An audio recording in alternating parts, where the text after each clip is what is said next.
खातमिन नबिय्यीन सय्यदिल मुरसलीन शफीइल मुज़निबीन सय्यदिल अव्वलीन वल आखिरीन सय्यदिना व हबीबिना नबिय्यना व करीमिना व मौलाना मुहम्मद सल्लल्लाहु अलैहि वसल्लम अब्दुहु व रसूलुहु बिल हुदा व दीनिल हक़्क़ि अरसला। अम्मा बअद फ़अऊज़ु बिल्लाहि मिनश शैतानिर रजीम बिस्मिल्लाहिर रहमानिर रहीम। सुब्हानल्लज़ी अस्रा बिअब्दिही लैलन मिनल मस्जिदिल हराम इलल मस्जिदिल अक़सा अल्लज़ी बारकना हौलहु लिनुरियहु मिन आयातिना इन्नहु हुवस समीउल बसीर। व फ़ी मौदिल आखर अऊज़ु बिल्लाहि मिनश शैतानिर रजीम वमा जअलना रु'या अल्लती अरैनाका इल्ला फितनतल लिन्नास। आमन्तु बिल्लाहि सदक़ल्लाहुल अज़ीम बिबरकति इन्नल्लाह व मलाइकतहु युसल्लूना अलन नबी या अय्युहल्लज़ीना आमनू सल्लु अलैहि व सल्लिमू तस्लीमा। अल्लाहुम्मा सल्लि अला सय्यिदिना मौलाना मुहम्मदिन तिब्बिल क़ुलूबि व दवाइहा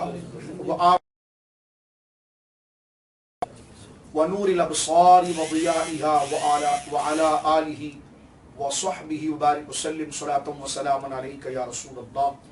कुल्लुहुम मिन रसूलिल्लाहि मुल्तमिसुन गरफ़म मिनल बहरि व अशफ़म मिनद दियमी मुनज़्ज़हुन मिन शरीकिन फ़ी महासिनिही फ़जौहरुल हुस्नि फ़ीहि ग़ैरु मुनक़सिमी। मौला सल्लि व सल्लिम दाइमन अबदा अला हबीबिका खैरिल ख़ल्क़ि कुल्लिहिम सुम्मा रिदा नबी बकरिम व अन उमरा व अन अलिय्युम व अन उस्मान ज़िल करमी। मौला सल्लि व सल्लिम दाइमन सरमदा अला हबीबिका खैरिल ख़ल्क़ि कुल्लिहिम। वो सरवरे किश्वरे रिसालत जो अर्श पे जलवगर हुए थे, नए निराले तरब के सामा अरब के मेहमान के लिए थे। खिरद से कह दो कि सर झुका ले, गुमा से गुजरे गुजरने वाले, यहाँ खुद पड़े हैं जहद को लाले, किसे बताए कहाँ गए थे। तबारकल्लाहु शान तेरी तुझी को ज़ेबा है बेनियाजी, कहीं पे वो जोश लन तरानी, कहीं तकाज़े विसाल के थे। अल्लाह की हम्द व सना नबी मुहतरम नबी मुअज़्ज़म बाइस तख़लीक़ अर्द व समा सल्लल्लाहु अलैहि व आलिहि व सहबिहि व बारक वसल्लम की बारगाह मुक़द्दसा में इंतहाई मोहब्बत व अक़ीदत के साथ दुरूद व सलाम पेश करने के बाद तमाम तारीफ़ अल्लाह वहदहु ला शरीक के लिए है। आज का ये मुबारक और मुक़द्दस सिलसिला और बराह रास्त इस वक्त हम हालात और वाक़यात को मद्देनज़र रखते हुए आका करीम अलैहिस्सलाम के मोजज़ात में से आज़मुल मोजज़ा सैर मेराज असरा और मेराज नबी सल्लल्लाहु अलैहि वसल्लम के ज़िक्र के साथ अल्लाह रब्बुल आलमीन की रिज़ा उसके फ़ज़ल के तालिब होकर और हर नागहानी वबा और आफात से अल्लाह की पनाह को तलब करते हुए मरीज़ों के लिए, अपने आप के लिए शिफा और इस मुल्क के लिए और तमाम आलम इस्लाम के लिए आफियत के तलबगार होकर इस मुबारक और मुक़द्दस और बुजुर्ग तरीन जिक्र को बुनियाद बनाकर अल्लाह रब्बुल आलमीन जल्ला वाला की बारगाह में मैं और इस वक्त पूरी दुनिया से हमसे बराह रास्त हमारे फेसबुक अकाउंट पर जितने हमारी बहनें, हमारे भाई और बच्चे मौजूद हैं, हम तमाम हाजिर हैं। मेरे दोस्तों बुजुर्गों, मौजूदा सूरत हाल में अल्लाह रब्बुल आलमीन जल्ला वाला के हुजूर ये दरख्वास्त है, ये दुआ है कि अल्लाह रब्बुल आलमीन इस वबाई मर्स के रुख को आलम इस्लाम से फेर दे और जो इसमें मुब्तला हो गए हैं अल्लाह रब्बुल आलमीन उन साहिबान ईमान को शिफा अता फरमाए। पाकिस्तान के अल्लाह रब्बुल आलमीन हिफाजत फरमाए, हर कलमा गो की अल्लाह रब्बुल आलमीन जल्ला वाला हिफाजत फरमाए और इस वबाई मर्स से अल्लाह रब्बुल आलमीन जल्ला वाला तमाम को महफूज फरमाए। हालात ऐसे तो नहीं कि जिसमें इज्तिमाई की सूरत इख्तियार करके हर साल की तरह हम एक बहुत बड़ी गैदरिंग के साथ अल्लाह के फजल से दोस्तों के साथ मौजूद होकर ये जिक्र करते, लेकिन इस आजमाइश की घड़ी में भी हमारे लिए अल्लाह से शिफा कर तलब करने का जो जरिया है वो यकीनन अल्लाह रब्बुल आलमीन जल्ला वाला के सिखाई हुई तालीम और उसके हबीब अलैहिस्सलाम के दिए हुए दर्स हैं और उन तमाम दुरूस में जहाँ इस्तिग़फ़ार, तिलावत कुरान, अपने गुनाहों से अल्लाह के हुजूर इस्तिग़फ़ार करना, वहीं पर इन तमाम जिक्र को अल्लाह की बारगाह में मकबूल करने वाला जो जिक्र है वो अल्लाह के महबूब आज़म और रब्बे करीम के नायब मुतलक, रब्बे करीम के खलीफा आज़म, मेरे और आपके आका व मौला हरे हरे मुबारक गुंबद में आराम फरमाने वाले खातमुन नबिय्यीन सय्यदुल मुरसलीन साहिबुत ताज वल मिअराज वल बुराक वल अलम जनाब मुहम्मदुर रसूलुल्लाह सल्लल्लाहु अलैहि व अला आलिहि व सहबिहि व बारक वसल्लम का जिक्र है। यकीनन उलमाए किराम की हिदायत हम खुद तकरीबन 2 जुमे से इस वबाई सूरत में मुसलमानों को किस तरीके का एहतियात और किस तरीके के मामलात बरूए कार लाने चाहिए, जुमे के दिन हम बराह रास्त इसमें आपसे गुफ्तगू करते रहे हैं और वो हमारे फेसबुक के सोशल अकाउंट के ऊपर वो तमाम तकरीरें मुकम्मल मौजूद हैं।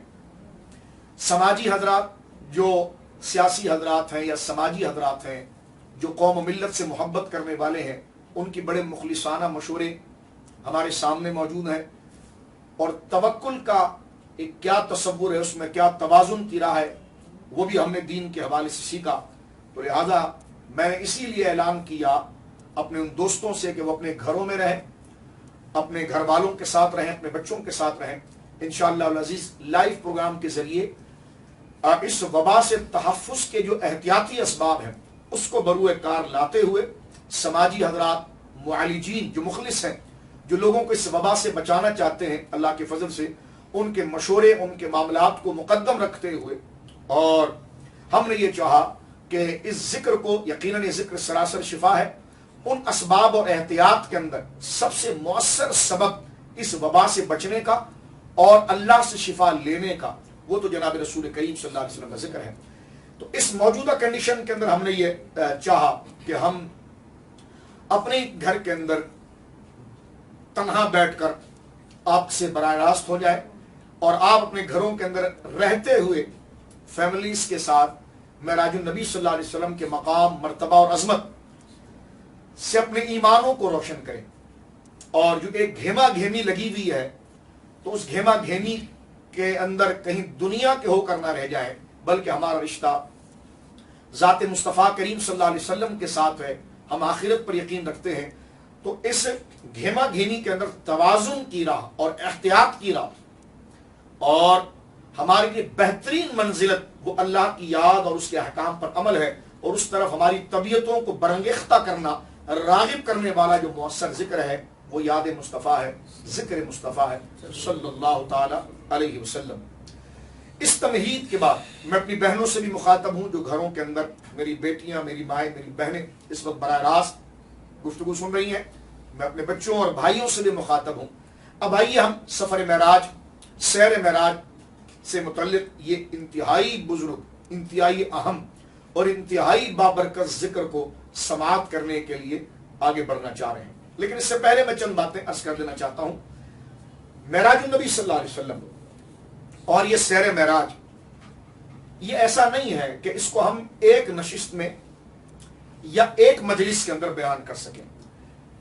इस एक वाक़े के अंदर मैं आगे जिक्र करने जा रहा हूं, सफर मेराज कह लीजिए, सैर मेराज कह लीजिए, असरा कह लीजिए, इस एक मोजज़े में जिसको हम भी जिक्र करने जा रहे हैं, इसके इस कदर पहलू और कमालात की इस कदर जिहतें निकलती हैं कि हर ज़ी इल्म जो इस वक्त हमारे सामने बैठा है वो समझता है कि एक नहीं कई नशिस्तें और कई मजलिसें इसके कमाल को घेर नहीं सकती और इसके मुकम्मल मकाम को बयान नहीं कर सकती। लिहाजा हम ये चाहेंगे, लेकिन जितनी बातें एक मुसलमान को, एक मुसलमान मर्द और औरत को बहैसियत मुसलमान होने के कुरान सुन्नत के जरिए अपने ईमान को पुख्ता और मजबूत करने के लिए, अपने आप को अल्लाह उसके रसूल से जोड़ने के लिए जिन बातों का जानना शरअन उसके लिए जरूरी और लाजिम है कुछ फजाइल के साथ, तो वो इंशाअल्लाह अज़ीज़ हम आपकी खिदमत में जिक्र करने के लिए जा रहे हैं।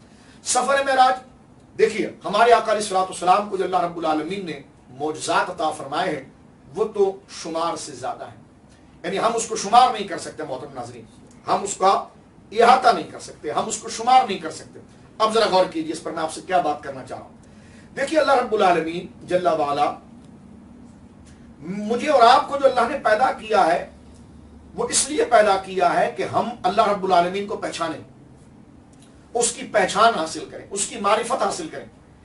अच्छा, मारिफत और पहचान कैसे हासिल करें? तो सबसे पहला जरिया उसका अल्लाह रब्बुल आलमीन ने रसूलों और नबियों को नबूवत और रिसालत देकर हमारे दरमियान भेजा, उन पर किताबें भी उतारी, उन पर अपनी तालीम भी अता फरमाई, उन पर सहाई भी उतारे। अब ये किस तरह पता चल सकता है कि ये ज़ात जो हमारे सामने मौजूद है ये अल्लाह के नबी है? ये बात तो यकीनी, इजमाई और कतई है कि जिसमें इसके खिलाफ किसी मुसलमान के जहन में ख्याल भी नहीं गुजर सकता कि मेरे और आपके आका जनाब रसूल करीम सल्लल्लाहु अलैहि वसल्लम आखिरी नबी है और आखिरी रसूल है। हुजूर अलैहिस्सलाम पर अल्लाह ने नबूवत के दरवाजे भी खत्म कर दिए, नबूवत के मकाम को भी और नबूवत के मर्तबे भी आप पर तमाम हो गए। आपके बाद किसी को नबूवत नहीं मिलेगी। आपके ऐलान नबूवत के बाद अब कोई नबी नहीं बनाया जाएगा। आपके ऐलान नबूवत के बाद जिस वक्त आपने 40 साल की उम्र शरीफ में ऐलान कर दिया, उस ऐलान के बाद से लेकर कयामत तक कोई जदीद, कोई न्यू, कोई नया नबी अल्लाह की जानिब से पैदा नहीं किया जाएगा। कोई नई रिसालत नहीं दी जाएगी, क्योंकि रिसालत देने का जो सिलसिला था वो मेरे और आपके आका पर बंद हो गया। नबूवत की खिड़की बंद हो गई, वही की खिड़की बंद हो गई।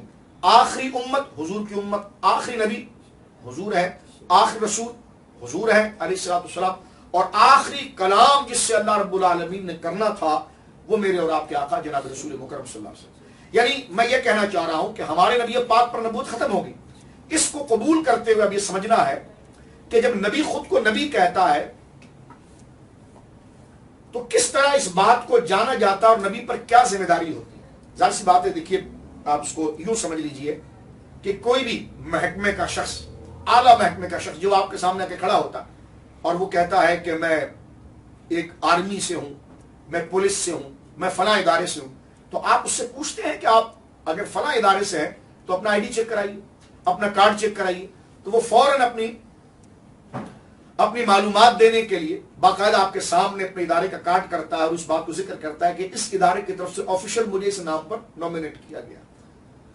बिल्कुल इसी तरह से समझ लीजिए आप, यानी समझने से मुराद कुल्लियतन तशबीह नहीं, एक बात से समझाने के लिए कि जब कोई नबी दुनिया में मबूस होता है तो नबी है, वो अपनी नबूवत को मनवाने के लिए, अपनी नबूवत को जतलाने के लिए उससे हुक्म होता है, नबी की जात को हुक्म होता है कि वो अपने नबी होने का ऐलान करें, क्योंकि वो वाहिद जरिया है जिससे बंदे अल्लाह से जुड़ रहे हैं। तो अगर वो अपने आप को छुपा तो किस तरह अल्लाह के पास जाएंगे, क्योंकि उसके बगैर तो अल्लाह के पास जा नहीं सकते। तो नबी अंबिया की जात ये होती है कि वो खुद अपने आप को जाहिर करते हैं और बाकायदा कहते हैं कि मैं अल्लाह का नबी हूं, मैं अल्लाह का रसूल हूं। अच्छा जी, जब वो दावा कर लेते हैं कि मैं अल्लाह का नबी हूं या अल्लाह का रसूल हूं, तो वहां पर यह है कि वो अपने नबूवत के दावे पर दलील देते हैं। जाहिर सी बात है, हर दावे की दलील होती है, वो अपने नबूवत के दावे की दलील देते हैं, और जो नबूवत के दावे की जो दलील होती है उसी दलील को मोजज़ा कहा जाता है, उसी दलील को मोजज़ा कहा जाता है। हम अक्सर ये जुमला सुनते हैं मोजज़ा, मोजज़ा कहते हैं अंबिया किराम से जारी हो जाने वाला ऐसा काम, अंबिया किराम से सादिर हो जाने वाला, जारी हो जाने वाला, उनसे जाहिर हो जाने वाला ऐसा काम जो इतना अजीब हो अपने कमाल में और ऐसा गरीब हो कि उसकी मिसाल ना लाई जा सके, तो इंसान जब उसके सामने ताज्जुब कर जाए और अपनी कमजोरी का एतराफ करे और आजिज हो जाए कि मैं तो ऐसा नहीं कर सकता, तो नबी का ऐसा काम कि उस जैसा काम करने से जब उसका मुकाबिल आजिज हो जाए तो उसी काम को मोजज़ा कहा जाता है। मोजज़ा का माना यह है आजिज कर देने वाला, यानी उसकी एग्जाम्पल ला ही नहीं सकता नबी का दुश्मन जो नबी के सामने खड़ा है। और एक इसका माना एजाज से है, मोजज़ा, यानी ऐसे इज्जत वाला काम नबी से जारी होता है कि इंसानों की आंखें एहतराम में उसके आगे झुक जाती, कदर में झुक जाती। तो ये मोजज़े की एक डेफिनेशन मैंने इख्तिसार के साथ अवामी ज़हन में बताया कि मोजज़ा का एक माना होगा आजिज कर देना, कि उसके दुश्मन उस तरीके का काम ना कर सके और उनका दिल उसके आगे झुक जाए, ताकतवर है। ये तो हमारी तरह नहीं, इसमें तो यकीनन बड़े कमालात हैं। तो ये जो उनका दिल, नबी के जो मुखातब, जो दुश्मन हुज्जत करने वाले हैं, जो उससे डर कर उस काम को देखकर मरऊब हो जाएं, डर जाएं, और उनके दिल में नबी के लिए एतराफ और हैबत पैदा हो जाए, तो उसको मोजज़ा। और कमाल को कबूल करने वाले लोग, जो इज्जत वाले लोग, जो ईमान लाने के करीब आए हैं, उनके लिए ये काम नबी की कदर को बढ़ाने के लिए, इज्जत का बाइस बन जाए, एजाज, उससे ये मोजज़ा है। यानी इज्जत वाला काम अल्लाह हर नबी को मोजज़ा अता फरमाता। हज़रत मूसा अलैहिस्सलाम को देखें, अल्लाह रब्बुल आलमीन ने मोजज़ा ये अता फरमाया कि आप अपने दाएं हाथ मुबारक को अपनी बगल में दाखिल करते थे। कुरान ये कहता है जब निकालते थे तो आपका ये हाथ लाइट की तरह चमकता था। हजरत सुलेमान अलैहिस्सलाम का मौजज़ा देखें, जिन्नात आपके कंट्रोल में थे, आपका तख्त हवाओं में उड़ता था, आप परिंदों से बातें करते थे। हजरत ईसा अलैहिस्सलाम का मौजज़ा आप देखें कि वो हजरत ईसा अला नबी अलैहिस्सलाम मट्टी को गूंथते थे और उसमें फूंक मारते थे तो वो परिंदा जिंदा हो जाता था। आप मुर्दों को जिंदा करते थे, ये कुरान करीम के अंदर मौजूद है। तो हर नबी को अल्लाह ने मौजज़ा अता फरमाया जो उनकी नबूवत की दलील था। खैर, इस पर अगर कलाम करेंगे तो लफ्ज़ मैंने पहले अर्ज किया कि मेराज एक बहुत वसी मौजूद है। सिर्फ अगर आप मौजज़े पर आ जाएं तो घंटों इस पर गुफ्तगू हो सकती है, तो आप इससे अंदाजा लगाएं। लेकिन मैं यहां पर सिर्फ थोड़ा सा याद दिलाकर आगे बढ़ना चाहता हूं कि मेराज क्या है। मेराज मेरे बुजुर्गों, दोस्तों, मेरी बहनों, मेरी माओ और मेरे भाइयों, मेराज हमारे नबी का मौजज़ा है, हमारे नबी पाक का मौजज़ा है। यानी हमारे नबी पाक सल्लल्लाहु अलैहि वसल्लम से अल्लाह ने ऐसा कमाल जाहिर किया कि क़यामत तक इंसान इसकी गर्द राह को नहीं पहुंच सकता कि जो कमाल, इज्जत, उरूज, सफर में बुलंदी अल्लाह रब्बुल आलमीन ने इंसानों के साथ नबी पाक को अता फरमाई। मैं थोड़ा सा आगे जिक्र करूंगा। अब आप देखिए, एक जुमला मजीद यहां पर मैं अर्ज कर दूं। हमारे नबी पाक को मौजज़े कितने मिले? एक तो वो है जो हुजूर की जिंदगी मुबारका ज़ाहिरी में जाहिर हुए, उसकी तादाद 200 से ज्यादा है। लेकिन आपके बाद आपके मौजज़े कंटिन्यू हुए, मुसलसल हुए। मसलन आप देखें, सहाबा किराम खुद हुजूर का मौजज़ा है, अहले बैत खुद हुजूर का मौजज़ा है, औलिया अगवास खुद हुजूर का मौजज़ा है, हुजूर के उम्मत के उलमा खुद हुजूर के मौजज़े हैं। मसलन कैसे? अब आप देखें सहाबा किराम, हज़रत अबू बकर सिद्दीक़ को आप देखें, तारीख़ इंसानियत में ऐसा बाकमाल आदमी आपको नहीं मिलेगा। हज़रत उमर को देखें, तारीख़ इंसानियत में इतना बाकमाल आदमी आपको नहीं मिलेगा। हज़रत उस्मान गनी को देखें, ऐसा बाकमाल आदमी आपको नहीं मिलेगा। सरकार मौला मुर्तज़ा को देखें, ऐसा बाकमाल आदमी नहीं मिलेगा। हुजूर अलैहिस्सलाम के खानदान को देखें तो ऐसी नोबल और ऐसी बरगुज़ीदा फैमिली आपको नहीं मिलेगी। तो अब ये कौन है? ये हुजूर अलैहिस्सलाम को रिप्रेजेंट करते हैं, ये हुजूर की दलील है। अब इनको बंदा देखकर हैरान होता है, यार ये इतने बाकमाल है। तो ये पहचाने किसके जरिए गए? हुजूर के जरिए गए। तो जिनकी सोहबत में बैठकर आम लोग सिद्दीक अकबर बन गए, फारूक आजम बन गए, उस्मान गनी बन गए, मौला मुर्तजा बन गए, तो पहले वो आम थे। जब हुजूर की बारगाह के अंदर आ गए तो सरकार दो आलम सल्लल्लाहु अलैहि वसल्लम की शान अजमत वाली छतरी के नीचे जब वो आ गए, खुद इतने बाकमाल हो गए कि दुनिया हैरान है कि जब ये कदमों में बैठने वालों को कोई मिसाल नहीं मिलती, तो जिसने इन जर्रों को आफताब बना दिया, तो लिहाजा कयामत तक हुजूर के मौजज़ात। अब देखिए, 12 लाख इमाम अहमद बिन हंबल को याद, गौसे आज़म रज़ी अल्लाह तआला की सलाहियत को आप देखें। इंसान गौर कर सकता है कि एक इंसान इतना बाकमाल हो। दाता अली हजवेरी को आप देखिए, बाबा फरीद रहमतुल्लाह अलैह को अगर आप देखिए, ख्वाजा निजामुद्दीन औलिया को देखिए आप, यानी एक एक की जिंदगी के अंदर ऐसे कमालात हैं कि इंसानियत की तारीख में बड़े बड़े माहिरीन उनके करीब नहीं गुजर पाए। तो इंसान हैरान होकर कहता है कि इमाम अहमद रजा फादिल बरेलवी को देखा, मुख्तसर से जिंदगी, इतना बड़ा काम। एक आदमी जो हुजरे के अंदर बंद हो और एक कमरे में बैठा हो, लेकिन उसकी नजर सितारों पर भी हो, हवाओं पर भी। ये सरकार दो आलम सल्लल्लाहु अलैहि वसल्लम के मौजज़ों में से मौजज़ा है। अच्छा, आपके ज़हन में सवाल ये हो सकता है कि यकीनन इसको हम जिक्र करने जाएं तो मौजज़ात की तादाद तो लाखों करोड़ों क्या है, तो उसको तो हम हिसाब में नहीं ला सकते। लेकिन अगर मेरी बहनें और मेरे भाई मुझे सुन रहे हैं और स्कूल और कॉलेज के बच्चे, यूनिवर्सिटियों के बच्चे मुझे गौर से सुन रहे हैं, वो कहेंगे जनाब ऐसा, इसको समराइज अगर करें तो आप किस में करेंगे? तो मैं कहूंगा कि हमारे आका अलैहिस्सलाम के वजूद से, जात से जाहिर होने वाले ऐसे कमालात, लेकिन हम रुक कर अगर ये काम बोले कि ऐसे कमालात जो हुजूर के शान शान है। मसलन आप देखिए, मैं कमजोर आदमी हूं, मैं 5 किलो नहीं उठा सकता, लेकिन एक पहलवान है वो 100 किलो उठाता है, तो उसके लिए 10 किलो उठा लेना मेरे नजदीक में तो कमाल है, लेकिन ये उसके शान शान नहीं, क्योंकि उसकी तो कैपेसिटी, उसकी ताकत तो 100 किलो उठाने की, और मेरी ताकत है 5 किलो उठाने की। लेकिन मेरे मुकाबले में वो 10 किलो उठा लेता है, तो मेरे मुकाबले में तो बड़ा ताकतवर है, लेकिन वो खुद के मुकाबले में ये 10 किलो उठाना उसके शान शान नहीं, क्योंकि उसकी खुद की कुव्वत तो 100 किलो उठाने की थी। तो बिला तशबीह समझिए कि ये सारे जो मौजज़ात हुए हैं, ये कमाल है। इंसानियत इसकी तारीख की मिसाल नहीं ला सकती, लेकिन ऐसे कोई एजाज और इज्जत के काम और कमाल के काम, सारे मौजज़ात पर हम ईमान रखते हैं। लेकिन इस ईमान रखने के साथ इसकी नफीस बहस की तरफ हम चलते हैं कि जो सरकार की कुव्वत और शान और हुस्न और जमाल और अजमत के मुकाबले पर अगर कोई मौजज़ा हो तो वो कौन सा है? तो मैं कहूंगा वो 2 मोजज़े। यानी इन ये दो अरबों खरबों के नुमाइंदे, यानी कि इसकी तफसीलात और चले जाएं तो इसको तो हम घेर नहीं सकते, लेकिन इसको अगर हम हुजूर की शान शान कहें कि हुजूर के शान शान जो मोजज़ात हैं वो कौन से हैं, तो हम कह सकते हैं वो 2 हैं। का कौन सा? एक कुरान मजीद जो हुजूर की शान शान है, जैसी आपकी शान व अजमत है उसको मुकम्मल उतरते हैं, और एक शेर मेराज है जिसमें दीदार इलाही कि हुजूर अलैहिस्सलाम ने अल्लाह रब्बुल आलमीन को देखा। अच्छा, अब आगे चलिए। शाह अब्दुल अजीज मुहद्दिस देहलवी रहमतुल्लाह अलैह सिराजुल हिंद माजी करीब के अंदर अहले सुन्नत के मुसल्लम इमाम हैं। मैं उनकी तफसीर का मुताला तफसीर अजीजी का कर रहा था, बड़ी कमाल। वो कहता ना इमामुल कलाम कलामुल इमाम, के इमामों की जो बात होती है वो बातों की इमाम होती है।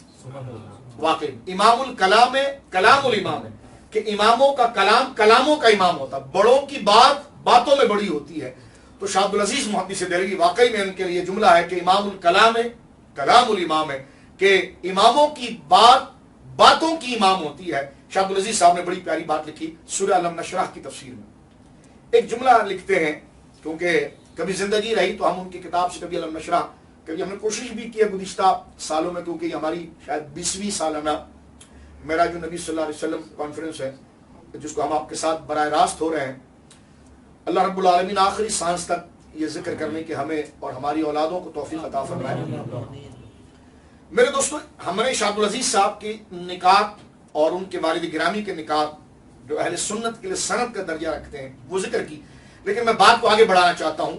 शाह अब्दुल अजीज मुहद्दिस देहलवी रहमतुल्लाह अलैह लिखते हैं कि सरकार दो आलम सल्लल्लाहु अलैहि वसल्लम ने एक दफा हजरत जिब्रील से कहा कि जिब्रील मुझे ये बताओ, अल्लाह रब्बुल आलमीन ने हजरत इब्राहिम को खलील बनाया, अल्लाह ने हजरत इब्राहिम अलैहिस्सलाम को अपना खलील बनाया, ये बहुत बड़ी शान है, वक्त नहीं कि हम इसकी तरफ जाए।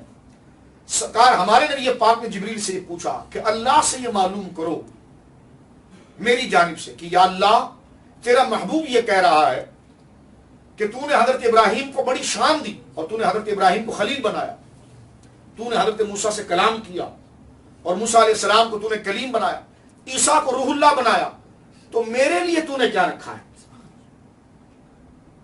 यह हदीस कई अल्फाजों के साथ आई है, लेकिन जो मैं खास शाह साहब का नुक्ता अर्ज करना चाह रहा हूं, सिराजुल हिंद जो सनद हदीस में हमारे उस्ताद और मुसल्लम है और अहले सुन्नत व जमात इन्हीं उस्तादों के नाम से पहचानी जाती है। सिराजुल हिंद फरमाते हैं कि अल्लाह रब्बुल आलमीन जल्ला वाला ने इस सवाल के जवाब में बड़ी प्यारी बात कि हजरत इब्राहिम को खिलत अता फरमाई, हजरत मूसा को शर्फ कलाम अता फरमाया, हजरत ईसा अलैहिस्सलाम को रूहुल्लाह करार दिया, मेरे लिए अल्लाह ने क्या रखा। तो हजरत शाह साहब लिखते हैं कि अल्लाह रब्बुल आलमीन ने उस वक्त नबी पाक पर सूरह अल नशरह नाज़िल फरमाई, अलम नशरह लक सदरक व वदअना अन्का विज़रक अल्लज़ी अनक़ज़ ज़हरक। ये बड़ी शान है, कभी आप इसके माने की तरफ तवज्जो करें और कभी जिंदगी रही तो सूरह अल नशरह की हम तशरीह करें। यानी ये वो शाने हैं, अलम नशरह लक सदरक, हबीब हमने तेरे सीने को कुशादा न किया, इत्मीनान न बख्शा।